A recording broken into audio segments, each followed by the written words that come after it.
Good evening everyone, how are you all. I hope आप सब बहुत अच्छे होंगे। और जैसा कि मैंने आपको बताया था 1 से 2 लेक्चर में आपका ये क्लास एंड हो जाएगा। तो आज है वही दिन जिस दिन होगा ये आपका लास्ट लेक्चर, और एक लेक्चर मैं लाऊंगी जिसमें सिर्फ और सिर्फ क्वेश्चन प्रैक्टिस करेंगे, फिर नया चैप्टर स्टार्ट करेंगे। तो चलिए स्टार्ट करते हैं विद माइटोकॉन्ड्रिया। आप लोग सोच रहे होंगे कि मैंने सारा सेल ऑर्गेनेल्स बताया, but power house of the cell मैंने तो बताया ही नहीं। तो चलिए आज जो कि इसी में मैं आपको सेल डिवीज़न भी थोड़ा सा बताना है मुझे, और माइटोकॉन्ड्रिया भी मैं इसी लेक्चर में बनाती हूँ, और फाइनली इसको हम रैप अप करते हैं, ख़त्म करेंगे। ठीक है, तो सबसे पहले ये समझते हैं माइटोकॉन्ड्रिया क्या है। तो ये एक सेल ऑर्गेनेल्स है, ये तो हमें पता ही है कि ये एक सेल ऑर्गेनेल्स है। It is a cell organelles, ये हमें अच्छे से पता है कि माइटोकॉन्ड्रिया एक सेल ऑर्गेनेल्स है। अब सबसे इम्पॉर्टेंट बात यह है ना कि इसके पास 2 मेम्ब्रेन होते हैं, दैट हैव 2 मेम्ब्रेन। जो माइटोकॉन्ड्रिया है ना ये एक सेल ऑर्गेनेल्स है, और इनके पास 2 मेम्ब्रेन हैं, और इनका मेम्ब्रेन नॉर्मल मेम्ब्रेन नहीं है, थोड़ा तो डिफरेंट है। पहले मैं डायग्राम बता रही हूँ। अगर मैं सिर्फ एक सिंपल माइटोकॉन्ड्रिया बनाऊंगी तो ये इसका आउटर मेम्ब्रेन होगा, और एक इसके अंदर जो कि इनर मेम्ब्रेन वो फोल्डेड होता है। और इनर मेम्ब्रेन जो होता है ना वो एक फोल्ड स्ट्रक्चर बनाता है, इस फोल्ड को हम कहते हैं क्रिस्टा। सॉरी यहाँ देखो डायग्राम गंदा हो गया, आपको पता है ये डायग्राम मेरा बहुत गंदा होता है। वेट आप देखो सही होना। तो मैंने क्या बोला कि माइटोकॉन्ड्रिया के पास कितना मेम्ब्रेन है, 2 मेम्ब्रेन है। पहला जो कि है आउटर मेम्ब्रेन, तो यहाँ पे साथ साथ लिखते चलेंगे outer membrane is porous. Outer membrane बिल्कुल खाली है, पोर से बना हुआ है, उसके अंदर जितने भी आउटर है मेम्ब्रेन इज पोरस, बिल्कुल खाली सा है, पोरस है, ठीक है, जो कि बाहर से बना है। ठीक है, अब आप इसके अंदर आ रहे हो तो आपको एक इनर मेम्ब्रेन भी दिख रहा है जिसमें बहुत सारे फोल्ड्स बने हैं। तो यहाँ आप लिखेंगे inner membrane has many folds, और इस फोल्ड्स को क्या कहते हैं, आर कॉल्ड क्रिस्टा। तो इनर मेम्ब्रेन के पास बहुत सारे फोल्ड होते हैं, और इस फोल्ड को हम लोग क्रिस्टा कहते हैं। इसको मैं अंडरलाइन कर रही हूँ, आपको पता है जो भी इंपॉर्टेंट पॉइंट होता है उन्हें हमें अंडरलाइन करना चाहिए, क्योंकि जिस टाइम आप रिवाइज करोगे वो हाईलाइटेड पॉइंट आपको याद करने में ईजी होगा। तो सबसे पहले मैंने क्या बोला, माइटोकॉन्ड्रिया के पास क्या है, 2 मेम्ब्रेन है। पहला है आउटर मेम्ब्रेन जो कि पोरस होता है, एंड नेक्स्ट वन इज अंदर के साइड जो मेम्ब्रेन मैंने बताया है वो है इनर मेम्ब्रेन। और इनर मेम्ब्रेन के पास बहुत सारे फोल्ड रिज लाइक स्ट्रक्चर है, दैट लाइक दिस, ऐसे। इस स्ट्रक्चर का क्या नाम है, क्रिस्टा। तो आई होप इतना समझ में आया होगा। और आपको पता है ना माइटोकॉन्ड्रिया को हम लोग power house of the cell भी कहते हैं। It is also known as power house of the cell. Why power house of the cell. आखिर क्यों कहते हैं इसे power house of the cell, आखिर ये क्या पावर बनाता है सेल के अंदर, क्या पावर है इसका, बता दो मुझे जल्दी से, ऐसा आपके मन में डाउट होगा। अब मैं बता रही हूँ, ये जो लाइन है, ये जो गैप है ना, इसके अंदर जैसे आप जो भी फूड खाते हो, फिर फूड खाने के बाद रेस्पिरेशन होता है। तो रेस्पिरेशन में क्या होता है, ब्रेक डाउन ऑफ फूड, और उसी फूड का ब्रेक डाउन होता है और उससे बनता है एनर्जी। और एनर्जी बनने के बाद क्या बनता है हमारे बॉडी में, एटीपी, जो स्टोर फॉर्म ऑफ एनर्जी होते हैं। एटीपी का फुल फॉर्म कमेंट में बताना है आपको, फिर मैं यहाँ लिखूंगी। तो जिसकी वजह से हम माइटोकॉन्ड्रिया को कहते हैं power house of the cell, क्योंकि जो भी एटीपी बन रहा है, energy currency of the cell कहते हैं एटीपी को, और इसका फुल फॉर्म है एडेनोसिन ट्राइफॉस्फेट। क्या बोला मैंने, adenosine triphosphate. What, adenosine triphosphate. तो चलो अभी इसका फंक्शन समझते हैं कि आखिर ये माइटोकॉन्ड्रिया करता क्या है। सबसे पहले जो माइटोकॉन्ड्रिया है ना वो सेल्यूलर रेस्पिरेशन करते हैं। It helps in cellular respiration, और आप लोग को रेस्पिरेशन बहुत अच्छे से क्लियर होगा। ब्रेकडाउन ऑफ फूड, क्या होता है, जो खाना आप खा रहे हो डाइजेशन में, उनका ब्रेकडाउन करना और उससे energy banana in the form of ATP. ATP के फॉर्म में हमारे बॉडी में जो एनर्जी स्टोर होता है वो आपके रेस्पिरेशन से आता है, और जो रेस्पिरेशन आपके सेल के अंदर होता है उनको हम सेलुलर रेस्पिरेशन बोलते हैं। तो यहाँ मैंने क्या बोला, सबसे पहला माइटोकॉन्ड्रिया का फंक्शन यही होगा, it helps in cellular respiration, ये सेलुलर रेस्पिरेशन में हेल्प करता है। दूसरा ये क्या करता है,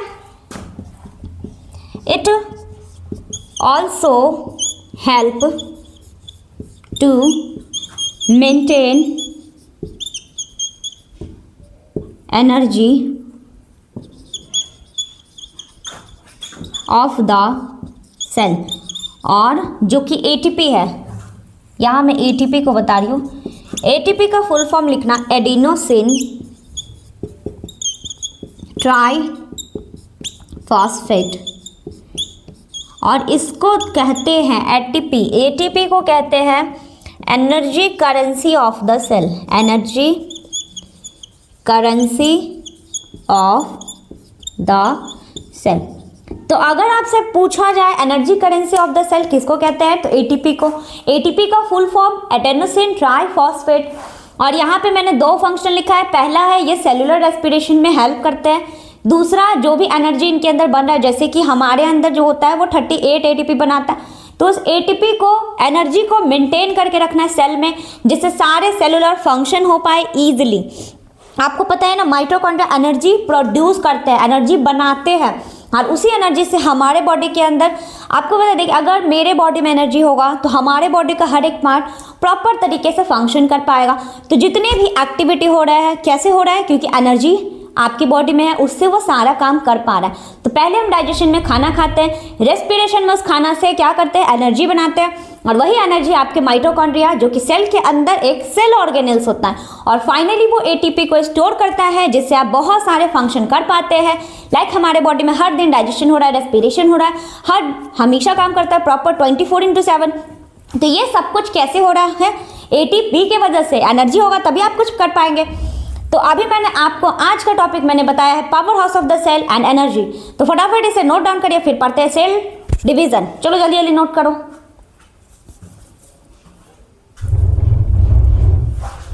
ऊपर का मैं हटा रही हूँ, आई थिंक हो गया होगा।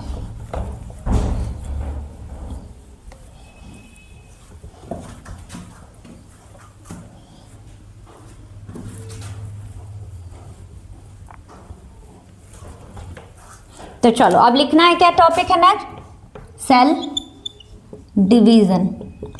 डिवीजन का मतलब होता है डिवाइड। सेल तो पता ही है क्या है, it is a basic fundamental structure and functional unit of life. आपको सेल के बारे में बहुत अच्छे तरीके से पता है कि सेल क्या होता है।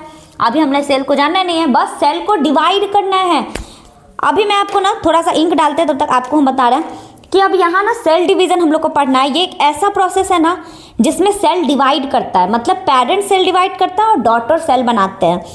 अब यही समझेंगे कि पेरेंट सेल, जैसे हमारे पास जो भी कैरेक्टर आ रहा है हमारे बॉडी में, वो हमारे पेरेंट से आते हैं। तो अब जो भी पेरेंट से कैरेक्टर आ रहा है, तो वो सेल डिवीजन की वजह से सेल डिवाइड करेगा, तभी आपके अंदर, जैसे कि डीएनए आपने तो पढ़ा ही है। चलो मैंने तब तक इंक डाल लिया, तो पहले इसका लिखते हैं फिर आपको समझाते हैं। लिखिए, it is a process, it is a process by which parents cell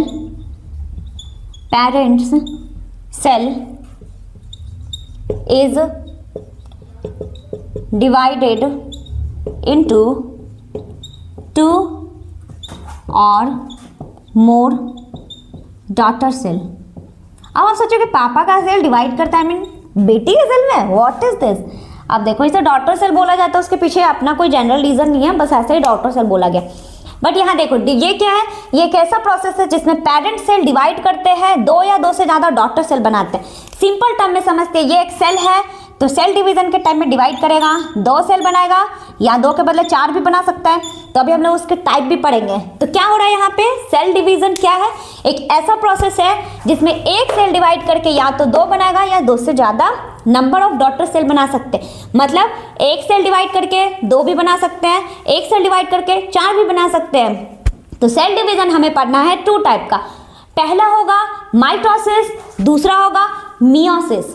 और माइटोसिस में क्या होता है ना, one cell is divided into two daughter cell. जब एक सेल दो डॉटर सेल में डिवाइड करेगा तो माइटोसिस होगा। Then one cell divided into four daughter cell, it is called meiosis. तो मियोसिस में क्या होता है, एक सेल डिवाइड करता है और चार डॉटर सेल बनाते हैं। तो फटाफट से नोट डाउन करना है, लिखना है types of cell division, types of cell division. अब सेल डिवीजन मैंने अभी बताया है कौन कौन सा है। पहला है माइटोसिस एंड सेकेंड है मियोसिस। क्या बोला मैंने? First one is a mitosis and second one is a meiosis. I hope clear होगा। You have any doubt then comment. चलो नेक्स्ट, पहले मैंने क्या बोला? One cell divided into two daughter cell. अगर एक सेल डिवाइड करेगा और दो डॉटर सेल बनाएंगे तो क्या होता है? माइटोसिस। ओके, मैंने क्या बोला? One cell divided into two daughter cell. क्या बोला? One cell divided into two daughter cell. एक सेल डिवाइड करेगा, दो डॉटर सेल बनाएगा तो वो हुआ माइटोसिस। एंड मियोसिस में one cell divided into four daughter cell. एक सेल डिवाइड करेगा तो चार डॉटर सेल बनेंगे। जैसे ये एक सेल है तो यहाँ डिवाइड करके कितने डॉटर सेल बन रहा है? चार बन रहा है। ये छोटा सा डायग्राम भी आप बना लेना, हेल्पफुल रहेगा आपको समझने के लिए, लर्न करने के लिए। तो चलो फटाफट रिवाइज करते हैं। सेल डिवीजन क्या है? एक ऐसा प्रोसेस जिसमें पेरेंट सेल डिवाइड करके डॉटर सेल का फॉर्मेशन करते हैं। देखिए आप सबके मन में ये डाउट होगा ना, यहाँ डॉटर सेल ही क्यों लिखते हैं? आई मीन सन सेल भी लिख सकते थे, मेल सेल भी लिख सकते थे, सो मैनी सेल्स, बट यहाँ डॉटर सेल ही लिखा जाता है सेल डिवीजन में। अब इसके पीछे ऐसा कोई साइंटिफिक रीज़न नहीं है, बट हाँ एक रीज़न है, क्योंकि ना ये जो प्रेगनेंसी वाले चीज़ें होते हैं ना वो सिर्फ फीमेल ही अटेंड कर सकते हैं। दैट्स वाई इसे डॉटर सेल कह सकते हैं, क्योंकि सेल डिवीजन हमारे बॉडी में एक ऐसा चीज़ है जब वो डिवाइड करता है और एक ऑर्गेनिज्म को दूसरे ऑर्गेनिज्म से फॉर्म करते हैं, लाइक रिप्रोडक्शन के टाइम में होता है। तो जिसके वजह से इसे डॉटर सेल ही बोला गया, क्योंकि ये सिर्फ डॉटर के ही अंदर ही कैरेक्टर होता है, इसी वजह से इसे डॉटर सेल कहते हैं। ऐसा कोई जनरल रीजन नहीं है या साइंटिफिक, बट ऐसे ही इनको बोला गया। तो चलो फिलहाल समझते हैं सेल डिवीजन क्या है। ये एक ऐसा प्रोसेस है जिसमें पेरेंट सेल डिवाइड करता है, दो या दो से ज़्यादा डॉटर सेल बनाते हैं। तो ये दो टाइप के सेल डिवीजन है, पहला है माइटोसिस, दूसरा है मियोसिस। माइटोसिस में क्या हो रहा है? One cell divided into two daughter cell. एक सेल है डिवाइड करके दो डॉटर सेल बनाएगा। सिंपल समझेंगे, एक सेल डिवाइड किया तो दो बना दिया। क्या बना दिया? दो सेल बना दिया। तो ये क्या था? माइटोसिस था। मियोसिस में क्या हुआ? One cell divided into four daughter cell. एक सेल है डिवाइड करके चार अपने जैसे और सेल बना दिए, तो सिंपल सा मियोसिस हो गया। आपकी क्लास 9th के सिलेबस में बस हमें सिर्फ इनका टाइप और थोड़ा सा सेल डिवीजन समझना था, नहीं तो सेल डिवीजन तो एक प्रॉपर चैप्टर है क्लास 11th में, पर अभी हमें नहीं पढ़ना है। तो आज ये क्लास आपका क्लास 9th का चैप्टर फर्स्ट का ये लास्ट टॉपिक था। आई होप क्लियर होगा। कोई डाउट हो तो कमेंट कीजिएगा।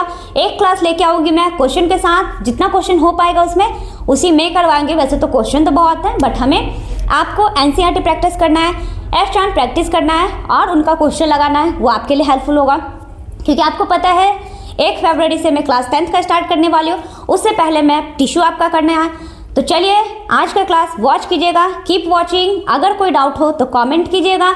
मिलते हैं नेक्स्ट क्लास में। Okay bye, thank you.